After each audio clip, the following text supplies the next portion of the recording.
So today in class we had a warm-up activity where we played Get It Together with the Hundreds chart, and I thought that this activity was adaptable to a lot of different grades and a lot of different ability levels.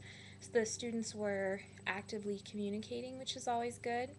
We then talked about our article reviews. The one thing that I wrote down from discussing the articles was it's not the task, it's the thought process. I thought that was an important concept that we discussed today. Finally, we talked about functions and we did a lot of different activities that I really enjoyed. The 5 ways of representing the functions gave the practice some kind of context and significance. I know a lot of times the examples in the book seem kind of silly in that unit, so I'm definitely going to be using the activity where we created our own stories and built our own tables, our own graphs. I'll definitely be using that activity again. Different variations that I want to try. When we had the I Have, Who Has, that game we played, I think it was in the geometry course. I would like to adapt that one to functions as well. Someone had mentioned a matching idea. That would be an interesting one. Also, just giving one symbolic representation and having everyone create their own story for it and then posting them around the room. I also really enjoyed the magic number activity, and I think that students would be really excited to participate in that one as well. In response to the questions, what benefits did I gain with working with teachers across grade levels? The cube problem really enforced the different learning styles. We had people drawing the cubes, actually building them, and then people looking for different patterns just within our group as teachers.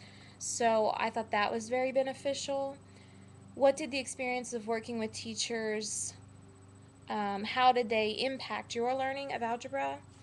At our table, we discussed shortcuts for adding a long string of numbers, and it was really about deconstructing the math and looking at the pieces of the statement, which is one of those math practices, one of those common core practices. So I don't think that that's reinforced enough. So that was something that was brought to my attention again that I would like to incorporate into my teaching. We also discussed different ways to figure out and prove the surface area of the cube. Just within our table, we looked at it different ways and we thought about it different ways. So I thought that was beneficial to see how others are processing the same information. 3, how did the experience of working with teachers across grade levels impact your knowledge of how students learn? Basically, again, with tackling that cube problem, there were so many different representations going on. Personally, I just envisioned it, and I was kind of working with this imaginary cube in front of me.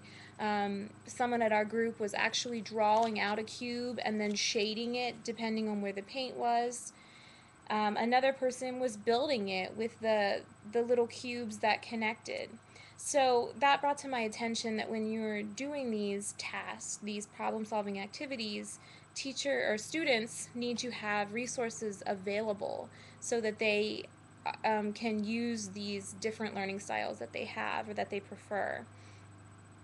Also, they need to have the opportunity to share how they solved it, because that is a beneficial learning tool as well. Just explaining, this is how I figured out my answer, and then listening and questioning how others figured it out as well. So I think that was a beneficial learning opportunity. Okay, the 4th question, what difficulties did you experience from working with teachers across grade levels? I really figured out that I am a process person. I like formulas and I like a certain way of doing things. When we were figuring out the, what were we doing? We were figuring out the equation for the quadratic function. I like to do elimination and I like to go through the whole process where, we discussed, okay, well, the first difference is always equal to this part. And the second difference is always equal to this part, you know, and I did not like to do that. I wanted to do the whole thing. But I have to realize that my kids may not be process people, and so I do need to explore different ways of solving a problem.